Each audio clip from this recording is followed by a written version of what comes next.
Okay, that's the formal program here. Any comments or suggestions or stories of your family? Okay, thanks for turning out. This is a nice Very good, turnout. John. Thank you, Jim. Yep. Thank you.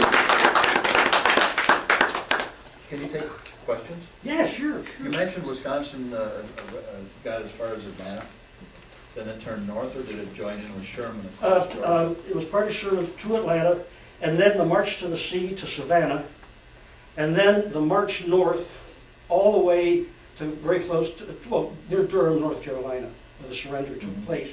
Yeah, and it was fighting every inch of the way. The secession started in Columbia, South Carolina. Columbia got burned. I still don't believe the story about how that happened. Yeah.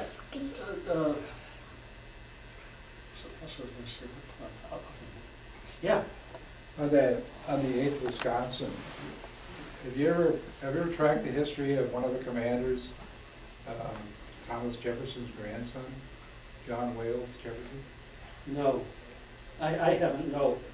He's buried at Forest Hill Cemetery, and he is reputedly the offspring of Sally Hemings and Thomas Jefferson. There are three of them there. Yeah. As a family. Yeah, Jefferson and Sally's grandsons. It's John Wales Jefferson. Okay, okay. Every October, the Veterans Museum has what they call Talking Spirits tours of Forest Hill.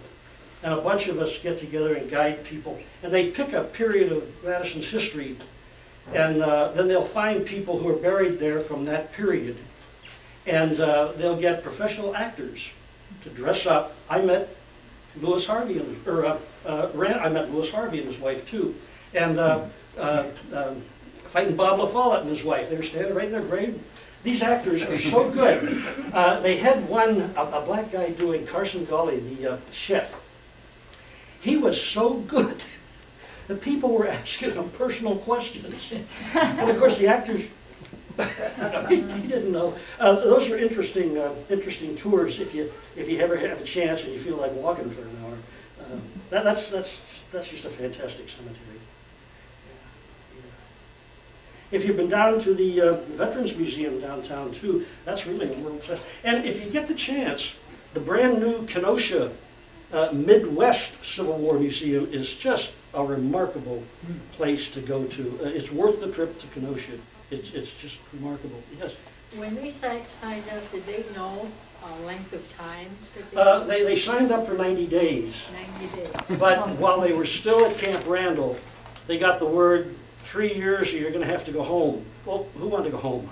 You know. So, and then about a half of the fellows who did 3 years re-enlisted. Yeah, because they didn't all get killed. And living was hard, about as hard as it was living back on the farm. So, and they were with their friends, and they were going to see this thing through. That's the big thing I get from diaries and letters and everything. They were going to take care of this for once and for all, and to see this thing through. You don't see that in the diaries and letters and that of Confederate soldiers. You don't see that unity. You do see family, love of family, love of their state, love of the land, anger at the North. On both sides there was an awful lot of propaganda. But you don't see that unity when you're reading through the Southerners' letters and all that stuff. And they were the same. The fact that the guy came from north or south of the Mason-Dixon line didn't make it any different. Most of the Southern soldiers didn't own slaves. They were common farmers. The slave-holding people were usually the wealthy, the politicians, the planters, and the power. But they were very, and they tended to get along when they weren't trying to kill each other. There was a reunion the last reunion at Gettysburg, it was I don't know, in the 40s. I think it was before the war. And they had a whole bunch of Confederate veterans there and a whole bunch of Union veterans. And the big event was going to be the Union veterans lined up behind this stone wall, and the Southern veterans were going to march up and they were going to shake hands across the fence. Well, they got up close, and canes and umbrellas started going, and they said, "You didn't make it across that fence in '63, and you're not making it across the deck." And they got into a great big fight over it. But it's remarkable that terrible things happened to the South, but the nation did get back together. Not smoothly, but it did. Yeah. Okay, yeah. Was the musket munitions made out of spring green strictly for Wisconsin, or for the shot tower out there?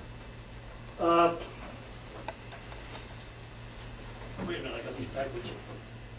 I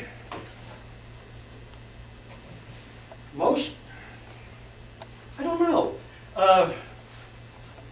It was made on contract. It was all done by contract. It must have been armor somewhere in the country. But a lot of people made their own. That bullet that's going around, I did that.